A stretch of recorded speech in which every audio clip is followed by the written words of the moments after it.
ఇది నిన్నటి video continue అనమాట. బ్లౌజ్ కొలతలు నడుం వరకు మనం చూసుకొని గీసుకున్నాం కదా, ఖర్చుకు వచ్చేసి 2 ఇంచులు వదిలేసినాం అనమాట.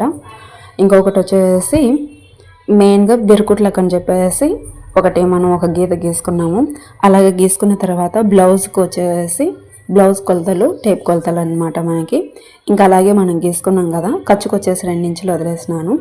ఇంకా అలాగే కనుక మనం నీట్గా కనుక గీసుకున్నామంటే కనుక బ్లౌజ్ అనేది చాలా పర్ఫెక్ట్గా అవుతుందన్నమాట. ఇంకొకటి ఏంటంటే కనుక మనం ఈప్ అనేది పొడవు అనేది చూసుకోవాలి. ఈప్ పొడవు చూసుకున్నామంటే కనుక మనకి పర్ఫెక్ట్గా వస్తుంది. మనం కిందనే ఒక ఇంచు వదులుకోవాలి. ఎందుకంటే కనుక మన కింద ఒక ఇంచు పైన ఒక ఇంచు వదులుకున్నామనుకో పొడవు వచ్చేస్తుంది. అలా నేను కానీ చాలా పొరపాట్లు చేస్తాను, మీరు అట్లా చేయకండి.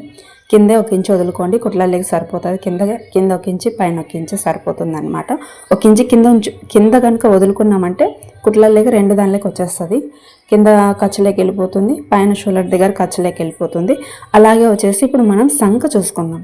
సంఖ ఏంటంటే కనుక కొందరికి సంఖ అనేది ఇసురు ఉంటుంది, కొందరికి ఏంటంటే సంఖ అనేది